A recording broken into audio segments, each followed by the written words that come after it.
Will you turn with me, please, now to the book of John, chapter 4. We are dealing with the theme of guilt, and the message I have entitled is called The Haunting Spectre of Guilt, a kind of a ghost that just doesn't go away.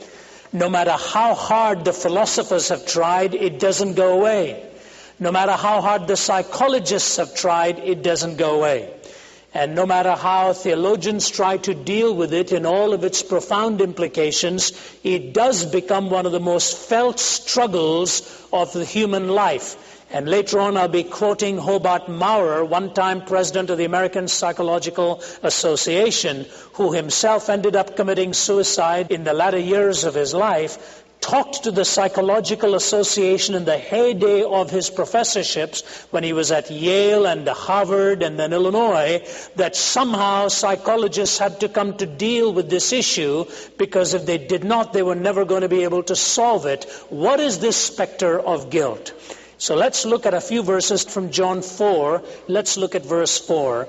Now he had to go through Samaria, that's Jesus. So he came to a town in Samaria called Sychar, near the plot of ground Jacob had given to his son Joseph. Jacob's well was there, and Jesus, tired as he was from the journey, sat down by the well. It was about the 6th hour. When a Samaritan woman came to draw water, Jesus said to her, "Will you give me a drink?" His disciples had gone into the town to buy food. The Samaritan woman said to him, "You are a Jew, and I am a Samaritan woman. How can you ask me for a drink? For Jews do not associate with Samaritans." Jesus answered her, "If you knew the gift of God and who it is that asks you for a drink, you would have asked him, and he would have given you living water." So the woman said, "You have nothing to draw with, and the well is deep. Where can you get this living water? Are you greater than our father Jacob, who gave us the well and drank from it himself, as did also his sons and his flocks and herds?" Jesus answered, "Everyone who drinks this water will be thirsty again, but whoever drinks the water I give him will never thirst. Indeed, the water I give him will become in him a spring of water welling up to eternal life." The woman said to him, "Sir, give me this water so that I won't get thirsty and have to keep coming here to draw water." He told her, "Go, call your husband and come back." "I have no husband," she replied. Jesus said to her, "You are right when you say you have no husband. The fact is, you have had 5 husbands, and the man you now have is not your husband. What you have just said is quite true." Let's pause for a brief moment of prayer. Father, thank you for the clarity with which you narrate these incidents. This obviously was so important, Lord, for you devoted much space to this conversation. I pray you will help us to understand what this subject is all about and why the Word is so rich in addressing this painful issue of guilt and the struggles we have with it. Anoint your servant, speak to us. For Christ's sake I pray. Amen. It is interesting that at a time in history when absolutes are being jettisoned, and there is a constant reasserting of the fact that morality does not exist as any objective revealed order in reality. You hear this again and again and again.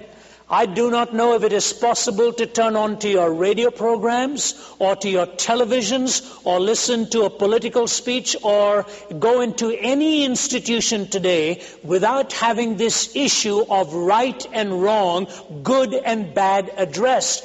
It is not escapable in our times. And even though we have tried to write against it, the shadow of guilt continues to linger, so obviously disavowing it has not solved the problem. When I read this story of this woman of the well, I read it generally with a deep sense of appreciation as an evangelist, because I see here the classic evangelist at work. Christ talking to somebody who under normal circumstances would not have wanted to be in that kind of a conversation. As soon as he started to talk to her, she said, "How is it you as a Jew are talking to me and I am a Samaritan?" For the Jews had no dealings with the Samaritans. The Samaritans were written off as a mongrel people with no ethnic purity, and the Jews had prided themselves in their ethnicity. I read it because I see how the master evangelist, our Lord, moves. He moves from the abstract to the concrete. He takes her from the concrete to the proximate, and he takes her from the proximate to the personal. So while all of her questions were dwelling in abstractions, he makes it something that she can relate to and understand. But I also read it a little bit with tongue-in-cheek because I cannot shake out of my mind the story that Vance Havner tells about this. He talks of the time that a person was sending a complimentary card to a young couple that was getting married, and all they told the operator on the phone was, "Would you please take this message? We want to say to them, congratulations, thinking of you, 1 John 4:18. And the operator took the message perfectly, except instead of 1 John 4:18, ended up just saying, congratulations, thinking of you, John 4:18. 1 John 4:18 says, perfect love casteth out fear, and John 4:18 says, you have had 5 husbands, and the man you're living with is not your husband. And Vance Havner goes on to preach a sermon on this entitled, Almost Right is Not Right. Almost right is not right. Notice how right Jesus is and how she's trying to evade him in her interaction, throwing up these smoke screens as if those were her real problems. I think Peter Marshall preached a famous sermon on this text called Walls of Straw, erecting walls that were really only made of straw, and Jesus just kept pushing them aside to get to the real need. And that often is the problem with guilt too. We send up smoke screens or create walls of straw, and the Holy Spirit so marvelously weaves his message till we can register it in a personal way. I talked about the jettisoning of absolutes, how we have tried philosophically and popularly to do away with it. Listen to these words by Arthur Schlesinger, one of the most noted scholars of our time. And he delivered this address in 1989 at the induction of the president of Brown University. And Arthur Schlesinger dismissed Alan Bloom's book, The Closing of the American Mind, in this speech. He referred to it as a cheap book. When Paul Johnson, the British historian, wrote his book entitled Intellectuals, in which he takes some of the leading intellectuals of our time to task, men like Jean-Paul Sartre, Bertrand Russell, Ernest Hemingway, and all of them, and shows how shallow their lives were, even though they were trying to tell other people how to live, they themselves had lived contradictory lives. Schlesinger calls that also a cheap book. I suppose when you're such a noted scholar, you can call any book cheap because they look at your degrees and think you know it all. Interesting, though, how the Brown University audience resounded with what he was trying to say and thunderously applauded. Let me read for you 2 paragraphs from his speech that the New York Times recorded in its book review section. He says this, "The mystic prophets of the absolute cannot save us. Sustained by our history and traditions, we must save ourselves at whatever risk of heresy or blasphemy. We can find solace in the memorable representation of the human struggle against the absolute in the finest scene in the greatest of American novels." I refer, of course, to the scene when Huckleberry Finn decides that the plain hand of Providence requires him to tell Miss Watson where her runaway slave Jim is to be found. Huck writes his letter of betrayal to Miss Watson and feels, quote, all washed clean of sin for the first time I had ever felt so in my life, and I knowed I could pray now, end of quote.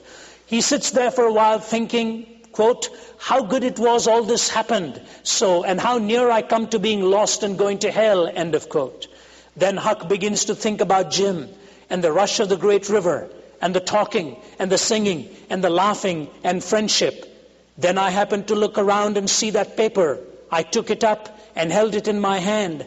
I was a-trembling because I'd got to decide forever betwixt 2 things, and I knowed it. I studied it a minute, sort of holding my breath, and then says to myself, all right, then I'll go to hell, and tore it up. Schlesinger says this, that, if I may say so, is what America is all about. Interesting. We think Stalin was the only one who clenched his fist. But listen to Ted Turner, the modern humanist with a capital H. There's nothing wrong with thinking there's a next life, a dream world, a happy hunting ground, a paradise over the rainbow, salvation. But don't go to church on Sundays to pray to some unknown being who hasn't shown up in thousands of years to come and save you. You need to get off your knees and roll up your sleeves and save yourself. Our reason for being here in this world is to have a productive, good, long life and to experience the truth that we're in paradise here right now. In the Old Testament, paradise was at one time here on this earth. Tells you how much he knows about the Old Testament theology there. Native American Indians consider earth as paradise. Go into the Adirondacks, assuming you're not in an area where acid rain has killed the trees. Go into the Alps. Go into the jungle. Paradise is just hanging out waiting for you. Or go to the United Nations or look at the new stance of the superpowers. I believe that peace is at hand for this planet. The problem with all the world's religions is that they have commandments engraved in stone. And none speaks about achieving paradise in the 1990s. Christianity had a couple thousand years to try to solve the world's problems, and we're in a bigger mess now than we ever were as we go on killing the planet, destroying our homes, devouring the host. How can Christianity address the problem of air pollution and nuclear proliferation and overpopulation when it's geared toward the issue of Jesus Christ's day, the domination of Rome and grinding slavery? Jesus tried to give his contemporaries hope in the next world because he could see there was no hope in the current one. Why not try what I call 10 voluntary initiatives? These aren't commandments. People of this age shouldn't be told to do anything. Quite a comment for a television mogul whose programs are always telling us what we should be believing and thinking. If he weren't such an intelligent entrepreneur, it strains credulity that a 20th century educated man can make such comments like this and actually think that they are right. The mystic prophets of the absolute are being attacked, whether by the popular humanist of Turner's vintage or by the sophisticated philosopher-historian of Schlesinger's vintage. The fact of the matter, what Huxley said turns out to be their goal. He says how wonderful it is to live in a planet where the doctrine of the fall is an exploded myth. But the problem is, what the psychologists tell us is still true, and they go on to point out that guilt has become the cornerstone of neurosis in our time. Guilt has become the cornerstone of neurosis in our time. So how much we try to eradicate the moral law, that neurotic behavior still lingers and guilt is there. Think for a moment. What did we see on television? Mike Tyson, was he guilty or not? William Kennedy Smith, was he guilty or not? Clarence Thomas, was he guilty or not? The beating by the policemen of Rodney King, were they guilty or not? Where are the mystic prophets of the absolute in these issues? Or have we done such a job on them that they no longer exist, that we can still talk about guilt and it ought not have any meaning anymore? How did we get to this point?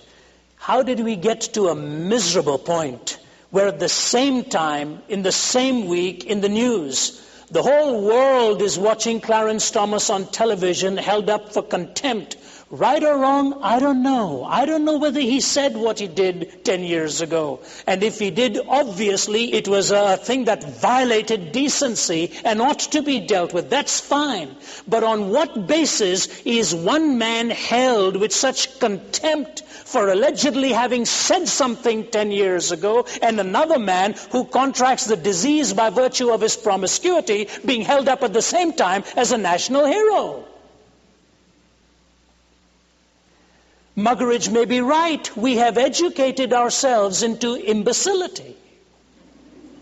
For there is nothing so vulgar left in human experience for which we cannot fly in some professor from somewhere to justify it. The contradiction with which we live, try to jettison absolute and then try to do away with guilt as it is real. How did we get here? What is the philosophical backdrop into which this biblical truth must be addressed? The whole subject of Nietzsche and Thus Spake Zarathustra. how the Christian as a tightrope walker was trying to make it across to the other end of power and gain. And he's not able to, he's struggling. And then comes this Superman, the humanist, who's able to make his way to the middle and shove Christianity aside and take over and walk over to the other side as the Superman. And that was the philosophy that has come down in the 20th century. Thinking of that and thinking of what Ted Turner said, I cannot help but think of what G.K. Chesterton said years before. Turner said this. He said the problem with Christianity is not that it has been tried and found wanting, but that it has been found difficult and left untried. So that the Zarathustra idea descends into the 20th century, and that's not dying either. In fact, it is a very recent reminder. Let me tell you what I mean. George Steiner, a Jewish writer, has written a book called Portage to San Cristobal of A.H. You read the book and find out A.H. stands for Adolf Hitler. Portage to San Cristobal of A.H. And the novelist basically imagines that Adolf Hitler is hiding somewhere in the swamps of South America. And a Mossad team, a Nazi hunter group, has been tracking him down, and they finally find him.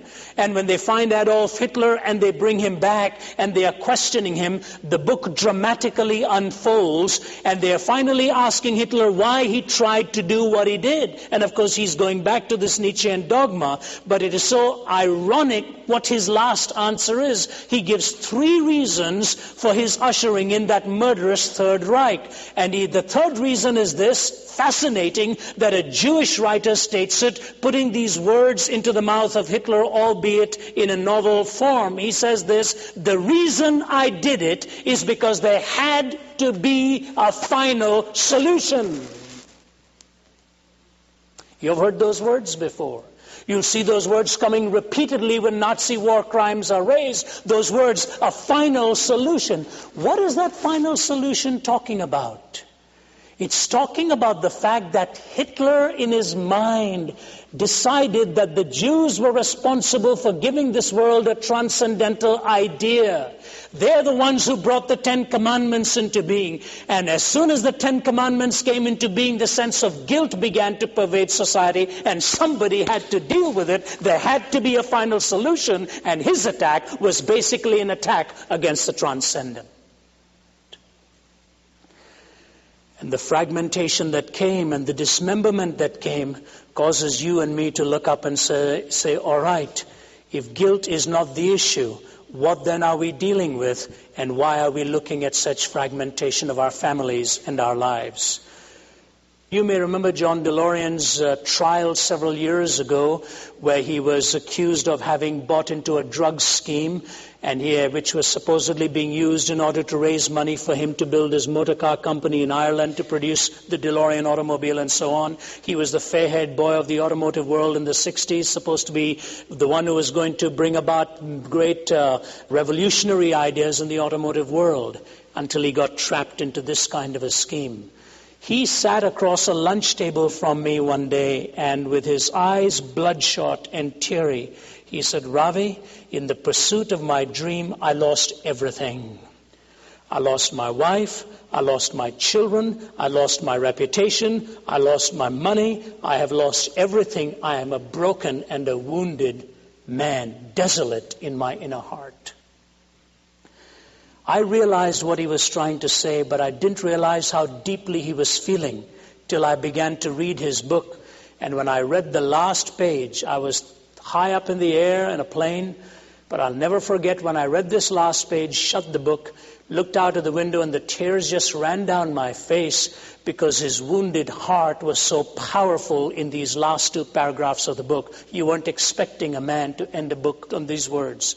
He has 2 children, Zachary and Catherine. Not long ago, Zachary and I was sitting at home, and I was reading, and I was working on a puzzle. Zachary is always rather contemplative, but on this night he was quieter than usual. I wondered what was bothering my son, but before I could ask, he looked at me and said, Dad, why is so much coming down on me? I don't think I deserve it. I didn't know how to answer him, so I just put my arm around his shoulders and squeezed him close to me. Catherine, my daughter, also has her private and unanswerable grief. Not long ago, the two of us went out alone for a special Sunday evening father-daughter dinner together at Michael's in Santa Monica. I delighted in my chatty, amusing daughter. It was truly an enchanted evening. Toward the end of the dinner, Catherine left the table for a few minutes, and the diners next to us introduced themselves to me. They were Mrs. Meredith Wilson, wife of the composer of The Music Man, and well-known musician Nelson Riddle and his wife. Nelson Riddle explained that they had been watching me with my daughter. I never saw two people have a more wonderful and loving time, he said. I have 4 daughters, and I envy you. Somehow I don't think he would have envied me the next evening when my daughter called me in tears. Apparently, Catherine had been thinking all day about our fun evening together, about the fact that her parents now lived apart, that her mother had married another man, and that her young, secure world had been shattered. "What's wrong, honey? Why are you crying?" "Oh, Daddy, I had to talk to you. I'm so sad. I'm really so sad.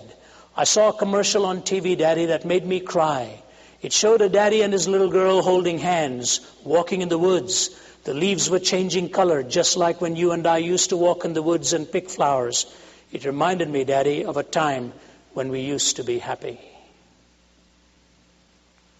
You know, any dad or any human being reading this and thinking back of the trial while the prosecutor was trying to pour on line upon line to determine guilt, and he stood before them saying this was nothing short of entrapment, and gradually through the whole process the family fell apart and his life began to cave in, and you began to recognize how in a society there is so much venom when someone else is guilty, so much loss of feeling when we are accusing somebody else, that we care no more for the breakup of homes and the damage we do to children and young people. All we try to do is philosophize ourselves away in this issue when the Bible says it's real, it's vital, and it's fragmentary in its effects.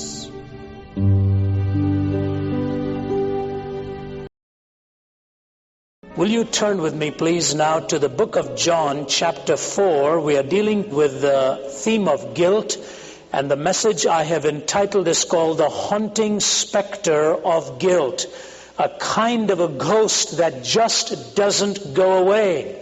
No matter how hard the philosophers have tried, it doesn't go away. No matter how hard the psychologists have tried, it doesn't go away.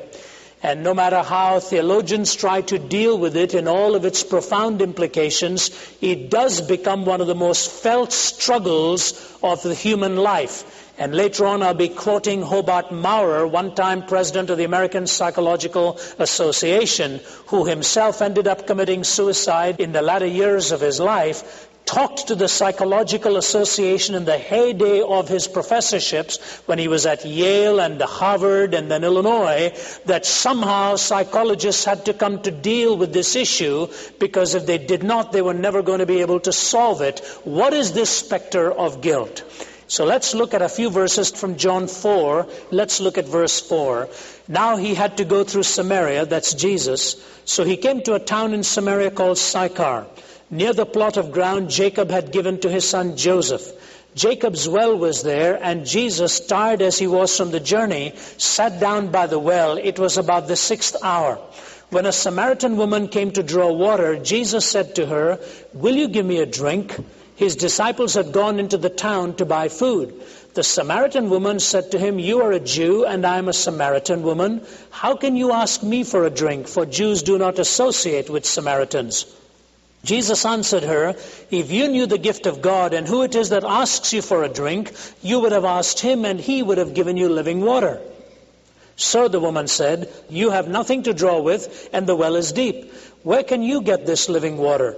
Are you greater than our father Jacob, who gave us the well and drank from it himself, as did also his sons and his flocks and herds?" Jesus answered, "Everyone who drinks this water will be thirsty again, but whoever drinks the water I give him will never thirst. Indeed, the water I give him will become in him a spring of water welling up to eternal life." The woman said to him, "Sir, give me this water so that I won't get thirsty and have to keep coming here to draw water." He told her, "Go, call your husband and come back." "I have no husband," she replied. Jesus said to her, "You are right when you say you have no husband. The fact is, you have had 5 husbands, and the man you now have is not your husband. What you have just said is quite true." Guilt has become the cornerstone of neurosis in our time. So how much we try to eradicate the moral law, that neurotic behavior still lingers and guilt is there. Think for a moment. What did we see on television? Mike Tyson, was he guilty or not? William Kennedy Smith, was he guilty or not? Clarence Thomas, was he guilty or not? The beating by the policemen of Rodney King, were they guilty or not? Where are the mystic prophets of the absolute in these issues? Or have we done such a job on them that they no longer exist, that we can still talk about guilt and it ought not have any meaning anymore? How did we get to this point? How did we get to a miserable point where at the same time, in the same week, in the news, the whole world is watching Clarence Thomas on television held up for contempt? Right or wrong, I don't know. I don't know whether he said what he did 10 years ago. And if he did, obviously it was a thing that violated decency and ought to be dealt with. That's fine. But on what basis is one man held with such contempt for allegedly having said something 10 years ago, and another man who contracts the disease by virtue of his promiscuity being held up at the same time as a national hero? Muggeridge may be right. We have educated ourselves into imbecility. For there is nothing so vulgar left in human experience for which we cannot fly in some professor from somewhere to justify it. The contradiction with which we live. Try to jettison absolute and then try to do away with guilt as it is real. How did we get here? What is the philosophical backdrop into which this biblical truth must be addressed? I want to address this as quickly as I can and as concisely as I can in terms of what the Bible says about it. First of all, the Bible very clearly asserts in Psalm chapter 8, he says, "When I see the heavens, the work of your hands, the moon and the stars which you have made, what is there in man that you should keep him in mind? Or what is there in Son of Man that you should visit him?"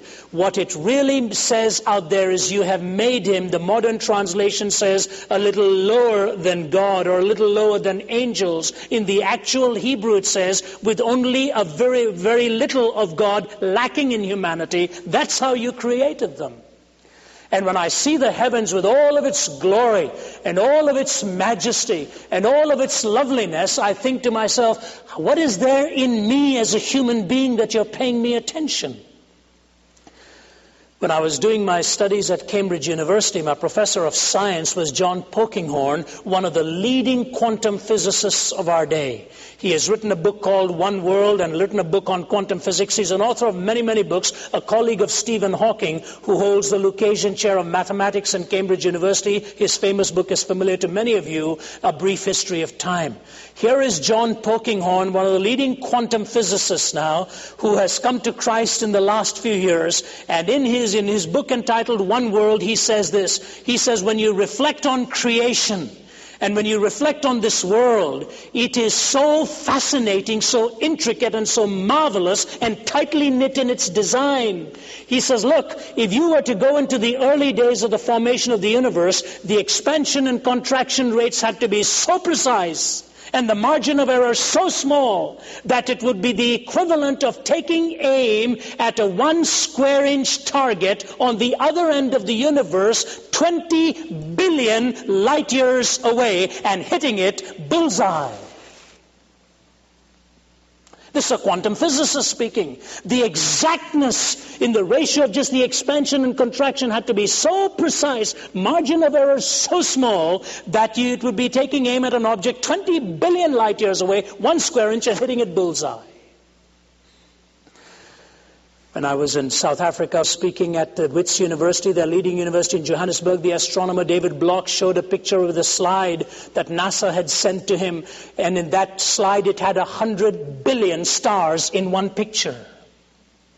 He said, if you start counting them at 1 per second, you'll be here for 2,500 years. I couldn't help but think of the verse in the scriptures that says, and he made the stars also. In all of this grand scheme of things, with all of the marvel of wisdom. That's why the Bible says his eternal power and deity are clearly seen. But we actually believe that time plus matter plus chance has created this brain of ours. And what the psalmist says is, how grand is your creation? Why is it you take note of me? And the answer is given to us in the word, because of the image in which we are created. We are created in the image of God, appointed for a destiny, as it were, to reflect his glory. And when I think of the image of God, I think of at least two things. I think of a moral capacity and the strength of self-determination. A moral capacity, so that if you see somebody torturing babies, you know it's wrong. You don't have to go to a statistical survey on how many people believe it is wrong. So that when you see a woman victimized and abused and raped, you know it is wrong. It is an invasion of something sacred. How can it be sacred if it is pure matter? The only way the Bible says it can be sacred is because it is the temple of the living God, not rightfully invaded by any rapacious act, but the one who possesses that body treasures it as a temple, something very sacred. So that image is there, the reflective glory is there, and as I talk to you, I say that concept of morality, right or wrong, is so ineradicably in there. That's why one of the greatest judicial philosophers of modern times, Mortimer Adler, professor of jurisprudence, philosophy and law in the University of Illinois for years, co-editor of the great books of the Western world, the 55-volume series, this great Jewish philosopher came to the logical conclusion of decades of study and committed himself to Jesus Christ. He said there is no other way to explain this moral conscience that we have in our lives other than going to this moral lawgiver. How then do we deal with it? If that moral capacity is there, why is guilt being dismissed? There are three reactions we have, and these are the ones. First, we see guilt expelled by irreverence. Guilt expelled by irreverence. And when you analyze that, you will find out it is plainly unlivable. If guilt is constantly expelled by irreverence, you will find out it is plainly unlivable. Remember in the very first book of the Bible, when Cain has murdered his brother Abel, and God comes to him and says, "Where is your brother Abel?" And Cain says, "Am I my brother's keeper? I don't know where he is." He had already murdered him. And God says to Cain, he says, "Cain, you're going to be a restless wanderer the rest of your life, because the voice of your brother's blood is crying out of the ground to me." Cain was trying to expel his sense of guilt by irreverence. I don't know where he is, and I don't care. He is not my responsibility. Go back now to the final solution. Now it is not a writer's imagination. Now it is actual. In 1960, a group of Nazi hunters, headed by one of the Mossad's leading men, Peter Malkin, found out that maybe Eichmann was in Argentina along with Mengele. And they started to make their ways and missed Mengele repeatedly by a matter of hours. And then if you have read the book The House on Garibaldi Street, you see that fascinating way in which they tracked Adolf Eichmann down in his home on Garibaldi Street, now in his senior years. After 1960's arrest, 32 years later, Peter Malkin has decided to talk about it. He maintained his silence for these 32 years because he couldn't talk about it, how weighty it was on his heart, because he'd seen one of his own loved ones, a little boy, murdered by Eichmann. In the Jerusalem Post, an interview that I was able to get, he has interviewed with the press and told his story. How they tracked him down, saw him coming back in a bus one evening and followed it repeatedly till his pattern was established. And then with 3 words, "Un momentito, senor," he felled him in the dark, covered his mouth, put him into a car, and they rushed him away from there. And Peter Malkin says, as they were driving away, his own hand was trembling. Although he was a big man holding an older man now, own hand was trembling because this was the first time he'd seen Eichmann so close up outside of his officer's uniform, and started to remember the days when his loved ones had been slaughtered by his command. And he said, as I took my hand away from the mouth, the most shocking thing to me was he looked like an ordinary human being. He looked like an ordinary human being. There was nothing different about him. And as I'd been watching his house for many, many days, he'd been remarried there, and he had a little boy, a blonde-haired, blue-eyed boy, who used to stand behind the door waiting for his dad to come back. And Peter Malkin says, "Is that your son?" "Yes." He said, "You know, I had a loved one," I forget if it was Peter Malkin's cousin or brother or who it was, who was also a little blonde-haired, blue-eyed boy. And he says, "You killed him. You killed him. How can you give an affection to a little boy like that and murder one like this?" He said there was a long pause, and Eichmann just turned and looked at him and said, "But he wasn't Jewish. My son is not Jewish." There had to be a final solution. Do away with the source of a moral law.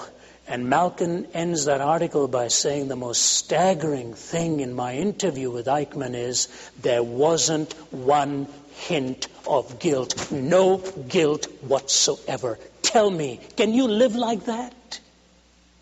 Do you want a world which is turned into a slaughterhouse by demagogues who have no sense of guilt? You see, when guilt is expelled by irreverence, it is plainly unlivable. It is plainly unlivable. We can talk about in any number of ways we want.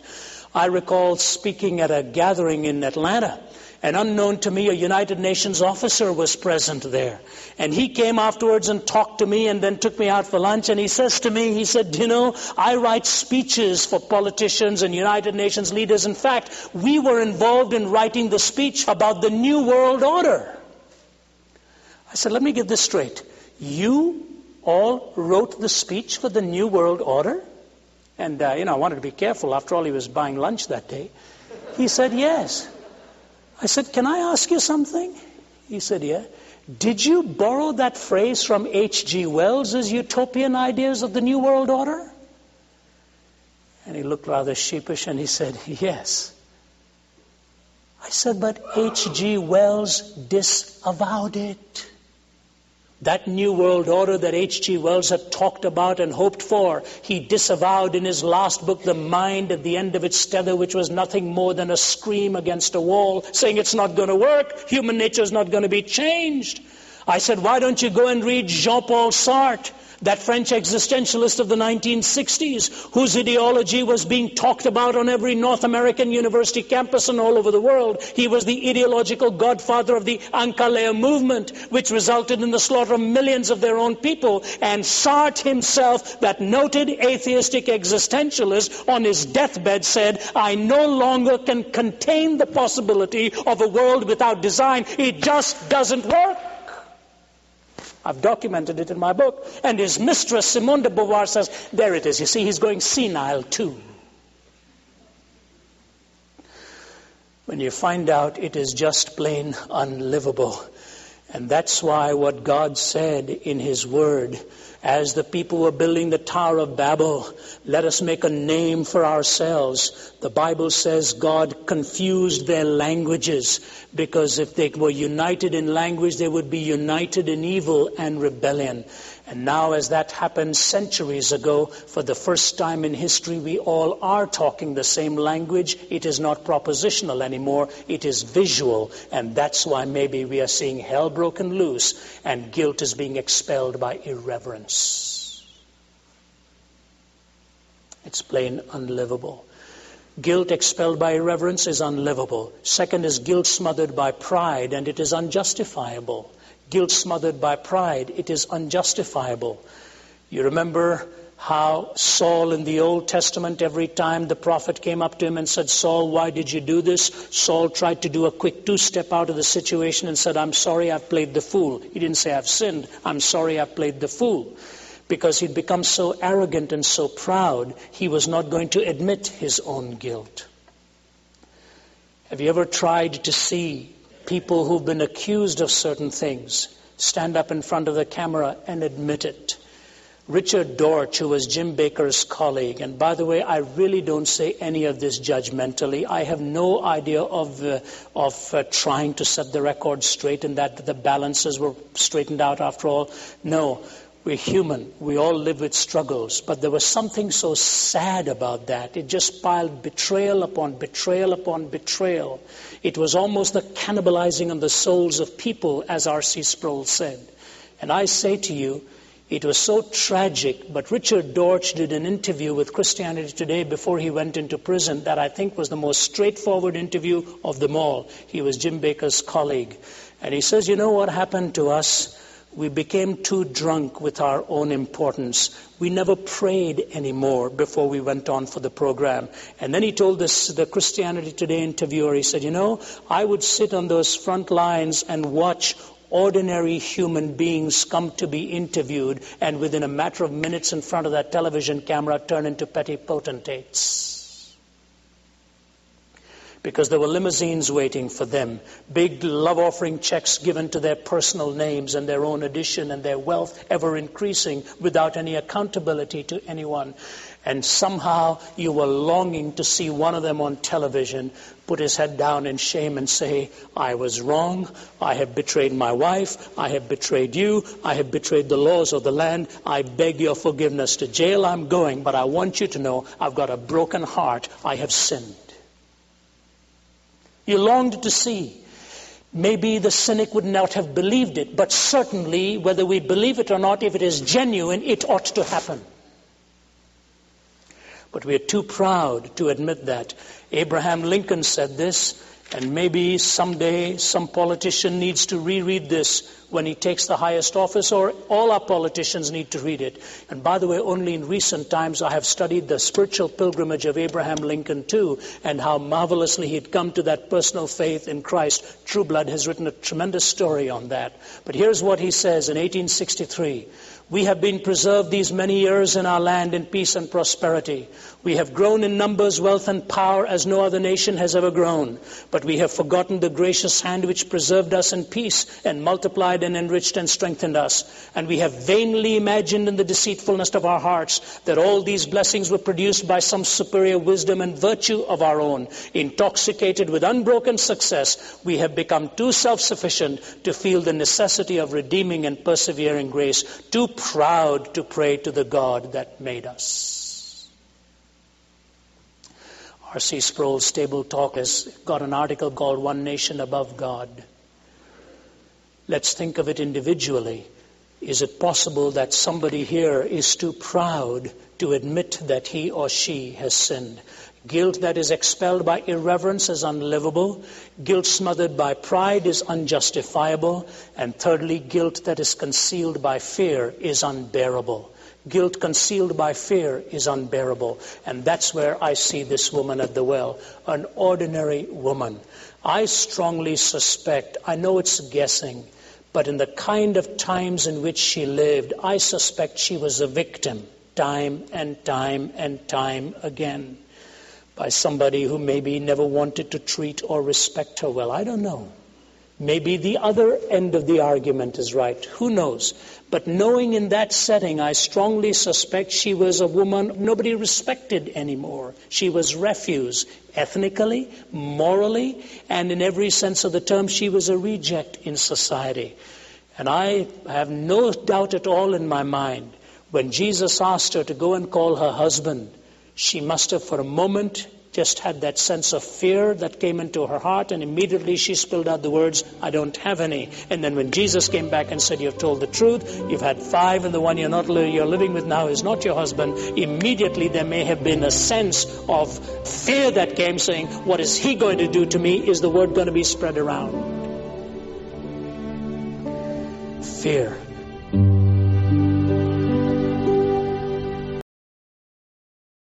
First, we see guilt expelled by irreverence. Guilt expelled by irreverence. And when you analyze that, you will find out it is plainly unlivable. If guilt is constantly expelled by irreverence, you will find out it is plainly unlivable. Remember in the very first book of the Bible, when Cain has murdered his brother Abel, And God comes to him and says, where is your brother Abel? And Cain says, am I my brother's keeper? I don't know where he is. He had already murdered him. And God says to Cain, he says, Cain, you're going to be a restless wanderer the rest of your life because the voice of your brother's blood is crying out of the ground to me.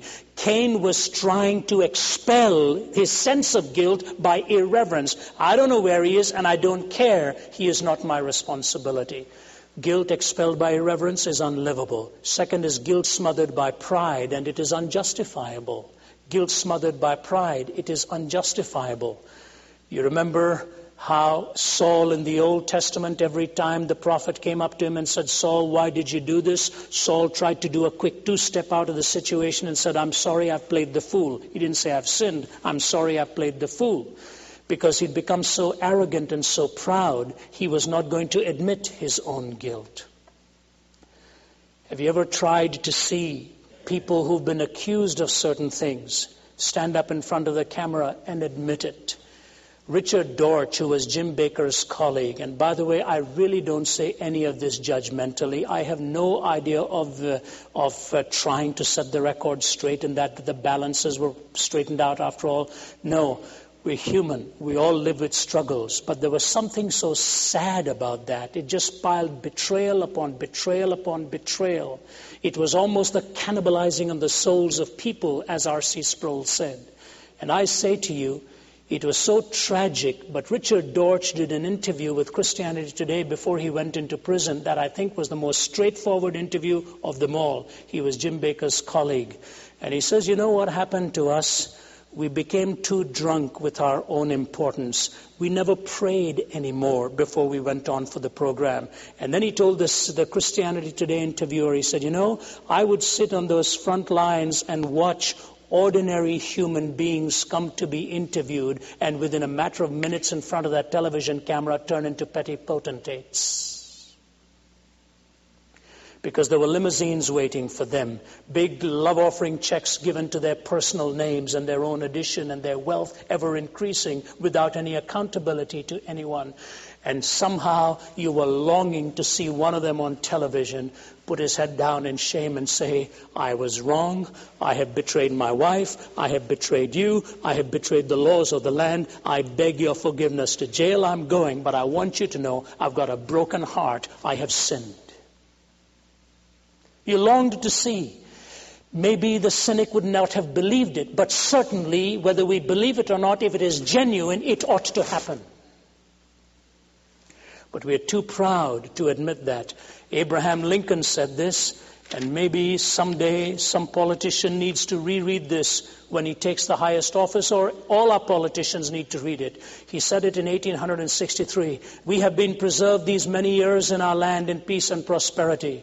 We have grown in numbers, wealth, and power as no other nation has ever grown.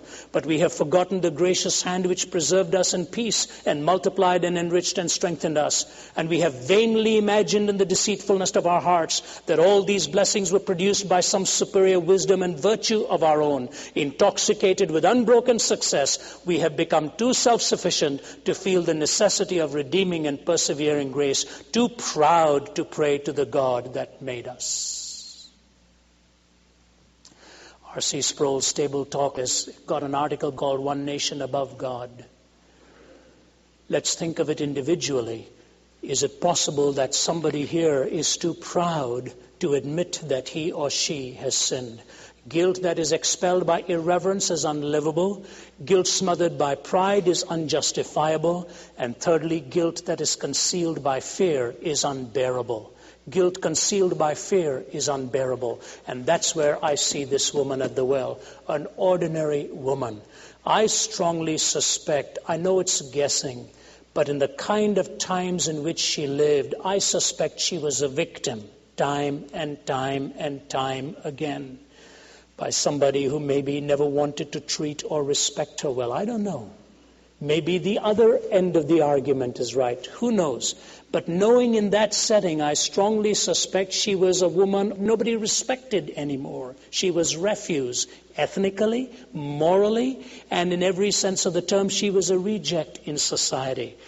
And I have no doubt at all in my mind, when Jesus asked her to go and call her husband, she must have for a moment just had that sense of fear that came into her heart, and immediately she spilled out the words, I don't have any. And then when Jesus came back and said, you've told the truth, you've had 5, and the one you're living with now is not your husband, immediately there may have been a sense of fear that came, saying, what is he going to do to me? Is the word going to be spread around?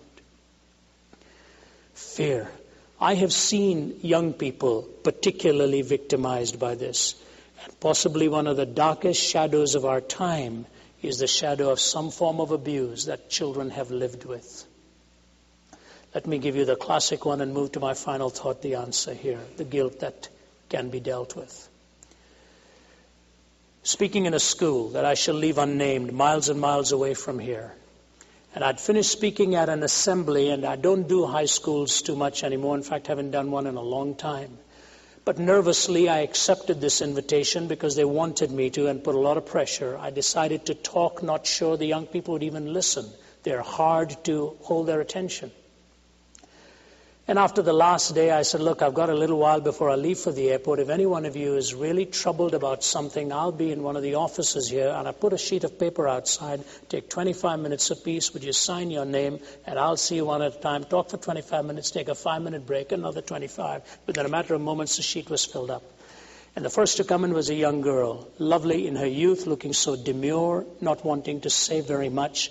She began to talk, and she began to talk about a friend of hers who was suicidal, a friend of hers who just could not bear to face life anymore, a friend of hers who was brokenhearted, and she went on and on.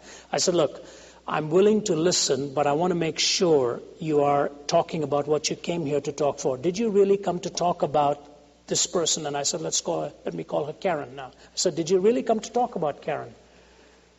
She said, why do you ask? I said, I cannot believe with all the needs around and the slate filling up so soon that you have actually come to talk about this friend and talking in such vague terms. She said, Ravi, you're right. And then paused, and then this girl in the flower of her youth bent her head and broke down and cried and just sobbed her heart out. I felt terrible because evidently a nerve had been touched, but I didn't know if I'd hurt in the process, which was not my intention. And after the tears were wiped away, she told me the story. I won't go into the details. It's horrible. Suffice to say it in one sentence, she had been from the age of 7 paternally molested. She described the hell at night when she'd try to bring the dresser against the door as she heard footsteps. And I looked at this fragile life, mangled emotionally, broken, living in such fear that her home was going to break up if she ever told her mom and if the police were ever brought into it. And as I looked at that, ladies and gentlemen, there was another thought that haunted me as I left that morning, and I've never forgotten that story. Here was a woman deluged with agony for 11 years of her life. She was in untold agony. But out of fear for what somebody was going to say, what was going to happen to her life, she had smothered it, which is exactly the kind of fear many young people live with, and it's unbearable. Guilt expelled by irreverence is unlivable. Guilt smothered by pride is unjustifiable. Guilt concealed by fear is unlivable. The only option is guilt that surrenders to grace, which is forgivable. How nice to know that there is a cross.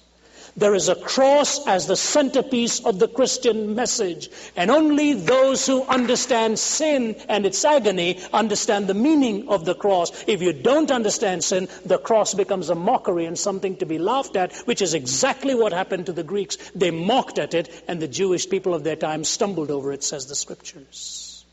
C.S. Lewis, that brilliant Oxford and Cambridge scholar, said what kept him from coming to Christ for years in his life was the cross. He could not understand the idea of the atonement. He could not understand the idea of atonement. But you see, it is not a cheap forgiveness. It is a forgiveness that recognizes sin is a mangling, it's a severance, it's a breaking, it's a rupturing. If I sin against you, I have done you wrong, and something is going to divide you from me. There's a fragmentation of the spirit that takes place. And that's why I think what is so marvelous is even on the cross, when Christ was hanging there, as insolence was looking on and indifference and irreverence were looking on, he said something that is most intriguing to the theological or to the ordinary mind when he says, my God, why have you forsaken me? When he took the sin upon himself, for that moment it was almost as though even the Trinity was mangled for just that moment as the Father turned his face away from his Son. The without blemish Son of God, who because of his love took our sin and is willing to forgive you and me. E. Stanley Jones was that great Methodist missionary to India who was a personal friend of Mahatma Gandhi and Prime Minister Nehru. Gandhi spent a lot of time with Stanley Jones and respected him very greatly. And Dr. Stanley Jones, who's the author of many books, a veteran, a greatly admired man, told of how once he was witnessing to a Hindu government officer in India who struggled with his commitment to Christ, wanted to come to Christ, but could not understand the cross. And he says, because of the failure to understand the cross, I cannot make my commitment. See, he was struggling with his reincarnation philosophy. What most of us do not realize, that in reincarnation you're paying. That's the whole theory of reincarnation. The karma cycle is going on, it's moving. You're paying with every reincarnation till you can shake it off into moksha and release. In nirvana, which is attained in Buddhism, you're paying through the transmigration, through the reincarnation process. In all of them you pay. In the Islamic faith, you never know whether you will ever reach the heavens outside of martyrdom, which is some kind of a guarantee therein. But here it is, talking to a man who said, how can I get rid of this guilt and how can I get rid of this sin? But he couldn't understand the cross till he had lived a life of betrayal with his wife. And the guilt tormented him so much, he said to himself, I cannot keep this from my wife. I've got to go and tell her what I've done. And he sat this lovely wife of his youth down in their room and said, I'm going to have to tell you something, and it's going to crush you. I have betrayed you. And he spoke of his betrayal and his relationship with someone else illicitly. His wife just broke down and wept and wept and wept. And finally, after hours of sobbing, as she came and took the hand of her husband, saying, I promised myself to you, and I love you, and I will not allow your betrayal to take away from me the opportunity to forgive and love you. And this man, it suddenly dawned on him what the cross was all about. It was love crucified by sin. Love crucified by sin. That's why the songwriter says, what language shall I borrow to thank you, dearest friend, for this thy dying sorrow, thy pity without end? O make me thine forever, and should I fainting be, Lord, let me never, never outlive my love for thee. How can it happen? Ingmar Bergman's play Wild Strawberries has this scene. A professor comes to a court of law, and he lifts his countenance up to the judge and he says, Your Honor, am I guilty? And the judge says, yes, you're guilty. The professor says, what am I guilty of? And the judge says, you're guilty of guilt. And the professor says, is that serious? The judge says, very serious.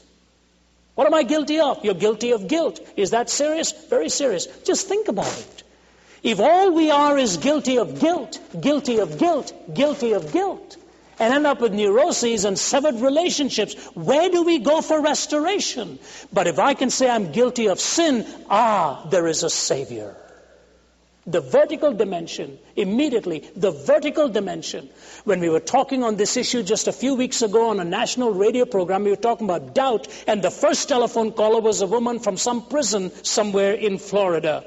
A young woman, she didn't say what she and her husband had gotten involved in. They were both in prison, and she wept over the phone as she had two little children now, abandoned and left alone with her parents. Subsequently has written to me. The letter awaits even as I'm about to return for it. But here it is. She says, what am I going to do with my past? What am I going to do with my past?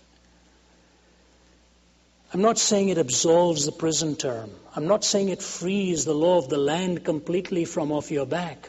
But I am saying this, it can free you within as you know you are forgiven, and the peace of God floods you from inside. For you know that which was a wrong against him, as David said, against thee only have I sinned, and done this evil in thy sight, that thou mightest be justified when thou speakest, and be clear when thou judgest. Have you heard this poem? He came to my desk with a quivering lip. It's written by an elementary school teacher. He came to my desk with a quivering lip. The lesson was done. Have you a new sheet for me, dear teacher? I've spoiled this one. I took his sheet all soiled and blotted, gave him a new one all unspotted, and into his tired heart I cried, do better now, my child. I went to the throne with a trembling heart. The day was done. Have you a new day for me, dear master? I've spoiled this one. He took my day all soiled and blotted, gave me a new one all unspotted, and into my tired heart he cried, do better now, my child. Terry Anderson's poems. What he wrote when he was alone in the dark dungeons of Beirut. And one of those poems I read this afternoon is powerful.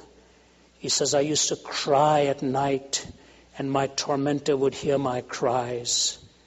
He saw me in agony, saw me lonely, saw me quiet, and yet every day he would come to make sure my blindfold was still on, and then my chains were still snug so that I would not be able to escape. And he would talk to me about all of his philosophy. And then I would hear him go and kneel and pray outside, and his opening words were, O Allah, most merciful and compassionate. Come back and tighten the chains and tighten the chains. He said, and then I realized, listen folks, I realized there was nothing I saw in him that I had not recognized in myself too. It's exactly what DeLorean said when he sat during the testimony one day, listening to a man who lied one after another, giving false witness. He was a paid witness. He said the things he said were complete fabrications, totally untrue. And as the anger began to well up in myself, and I thought, why is he doing this? Why is he doing this? Has he no conscience? Is that money all that is before him, and he's doing the unconscionable to gain that money and that power? He said, and then it dawned on me, I saw myself in him. I too had stopped at nothing so that my motor car company could become the greatest, and I was beginning to lie and cheat in the process. One of the greatest stories in the Old Testament is how Jacob cheated his brother Esau. He went to his father Isaac and stole the blessing. And the father was blind and he didn't see who it was. He just said, who are you? He says, I am Esau. And he says, but you don't sound like Esau. And Jacob was deceiving his dad, pretending to be Esau and lying, saying, I'm Esau, give me your blessing. And he receives the blessing, and he takes off. The years go by. Esau is angry, but over the years they've both matured. They're both going to meet now. But Jacob is afraid because he has smothered his guilt. He's been living in fear now, and it's become unbearable. But the way he was living was unlivable, and what he was trying to smother was unjustifiable. He says, I've got to meet up with my brother. And as he's coming to meet up with his brother, a fascinating thing takes place. The Bible describes it as a wrestling with God, and he says to God, I will not let you go until you bless me. And what does God say to him? What is your name? The last time he'd been asked his name, he'd lied. And he says, my name is Jacob. God says, that's right. And you know what that means? It means a liar, a supplanter, and a cheat. Jacob, I will make of you a great nation. Woman, you have well spoken. The man you're living with is not your husband. You have admitted to me who you really are. Sir, how about it? Are you going to expel it by irreverence, smother it by pride, or conceal it by fear? The unlivability, the unjustifiability, and the unbearableness, when you come and surrender to his grace, you will find that he bore your sins. You are justified by his grace, and the life you can now live is the life of forgiveness, because guilt surrendered is forgivable. Here's the 2-minute illustration that you love. Here's where I believe the problem is. You know, it's a nice thing to be born in one side of the world and live on the other side of the world. You can touch two cultures, you hope. When I was living in India, I heard this story. It's a beautiful one. Only the Eastern minds can create stories like this. Story of a little boy who had a lot of marbles, beautiful ones, and his sister who had a lot of candy. And one day he says to her, you know, I like that candy of yours, and it's a lot of candy, but I have a lot of marbles. Can we make a trade? I'll give you all my marbles if you will give me all the candy. She goes back into her room, thinks about it. She loved those marbles. She says, all right, we'll make a deal. You give me all the marbles, I'll give you all the candy. She goes back to the room, takes all the candy, stacks it into the bag. He goes back into his room and sees these marbles, and he sees a handful of beauties. He says, how can I give that up? So he hides a few of his beauties under the pillow, takes the rest, puts it into a bag, and goes and he makes the trade. She gives him the candy, he gives her the marbles. That night, she is sleeping soundly. He's wide awake. Do you know why? He cannot sleep. One question is haunting him. Did she give me all the candy?